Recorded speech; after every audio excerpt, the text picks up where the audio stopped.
On est sur la High Line. Il paraît que c'était une voie de chemin de fer. Il y en avait des morceaux tout à l'heure. Il n'y en a pas là. Dans l'ouest de Manhattan. Ça veut dire qu'on est arrivé à New York. On est arrivé premier à New York. Et on a même battu François Gabard.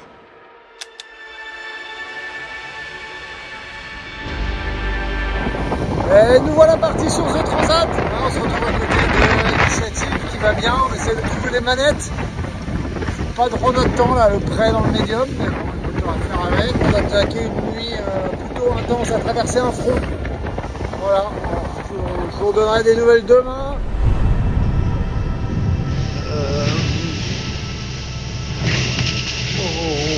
C'est bien, il y a 25 nœuds là. On navigue entre 20 et 25 nœuds. Ça tape les vagues toutes les 2 secondes. C'est très inconfortable et il fait déjà assez froid. Je suis en train déjà de me demander si j'ai amené assez de fringues. C'est pas... Oh.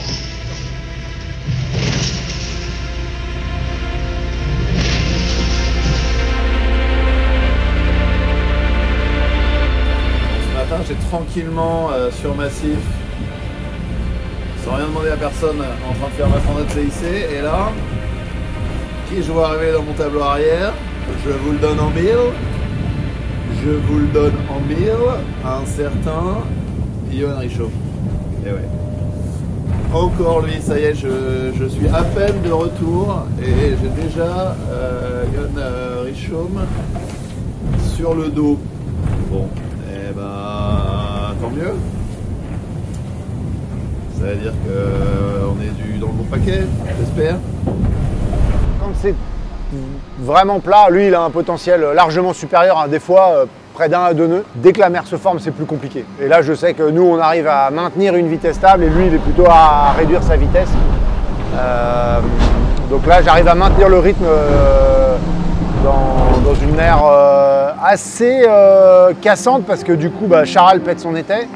On est plusieurs à casser tous nos capteurs de vent en tête de main. Donc là j'arrive à tenir le rythme, c'est pas mal. Et même à plutôt revenir sur lui parce que j'ai pas le souvenir, mais en gros on doit passer de 30 à 40 000 de retard.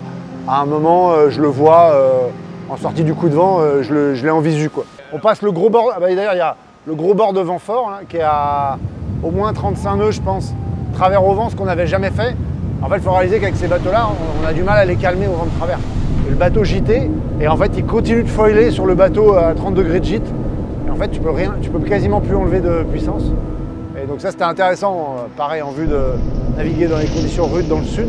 Et donc après, ouais, on va se mettre dans une dorsale, mais en fait, je veux simplifier mes choix de voile. Il y a un changement que j'évite de faire, et du coup, je me fais un peu distancer parce que voilà, j'ai pas la carbu. Je pensais que ça allait être moins long que ça, la transition où il fallait être sous Genac. Là, il se barre et effectivement, on fait pas l'empannage tout à fait en même temps. Et en fait, je fais un tout petit décalage extérieur parce que je vois qu'en fait, la trajectoire pour aller dans l'œil de la dépression d'après, eh ben, on est sur un angle qui est un peu limite. Et en fait, si tu arrives pas à descendre du bon côté, donc du côté ouest de l'œil, bah, tu n'arrives pas à faire ton aile de mouette nickel.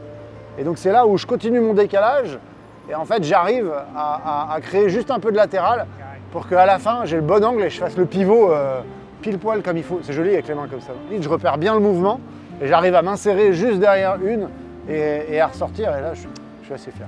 C'est pour ça que je me mets une bonne note. Ouais, surtout que je pense qu'il y a un paquet de mille gagnés sur cet enchaînement-là. Lever de soleil sur l'Atlantique, ça fume.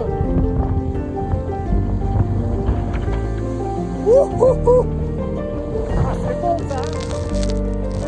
Ouais, ça bombarde. Trop content. Je vais me faire bouger. C'est pas grave, c'est changement de fringue aujourd'hui. Allez, go go go. On a le grand bord de portant le long de Terre-Neuve. Et là, c'est pareil, je fais un très bon choix de voile. En fait, au début, je me dis, OK, il faut que je change 3 fois de voile, machin, tac, tac. Et là, en fait, quand le froid arrive, je me dis, ah, mais là, en fait, là, c'est plus la même histoire. Là, je vais pas aller me faire 3 changements de voile comme si je suis dans les Alizés, à me faire tremper par l'eau chaude et tout ça. L'eau, elle est à quasi zéro. Là, si je fais 3 changements de voile, derrière, j'aurai plus d'énergie pour réfléchir. Donc, je simplifie et je choisis la bonne. Et je fais 3 jours avec exactement la bonne toile, nickel. Et du coup, 3 jours assez faciles.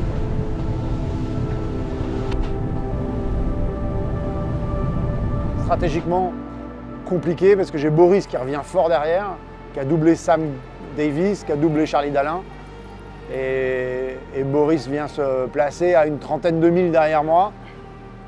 Forcément, moi, tombant dans moins de vent en premier, bah, l'écart se resserre très naturellement en permanence, ce qui est toujours un peu gênant parce que tu sais jamais si c'est toi qui es mauvais, lui qui est bon ou juste, on va dire, la normalité de la situation.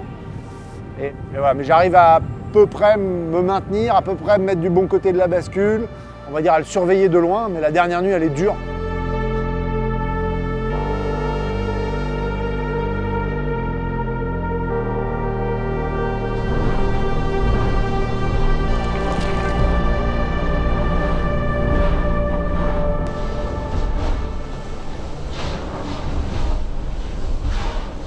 On va couper la ligne dans 20 secondes. On va couper la ligne en tête, c'est trop bien, trop content, super boulot de tout le monde. 3, 2, 1, top. C'est bon ça. Allez, une autre victoire en IMOCA, trop cool, merci à toute l'équipe. Top boulot fantastique là tout l'hiver. Et merci aux sponsors de nous suivre et à tous ceux qui nous accompagnent. Franchement un plaisir. Et voilà, bah là je suis un peu tout seul au milieu de l'eau. Il y a le brouillard hyper épais dehors, on voit pas à 100 mètres. Mais c'est trop cool, en tout cas demain on arrive à New York et on pourra faire de belles interviews. Merci à tous de m'avoir suivi et accompagné sur cette course. Trop un plaisir et j'espère qu'on continuera comme ça parce que là c'est trop bien. Allez, à bientôt, ciao ciao ciao. Et on se met en mode convoyage tranquille, banette, pour rentrer à New York.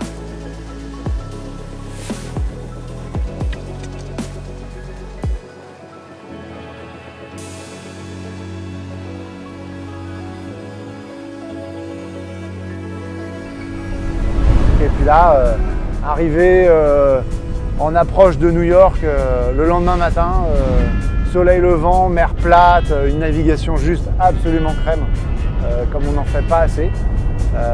Voilà, puis retrouver l'équipe proche de la sortie de la rivière et remonter toute la rivière jusqu'à New York.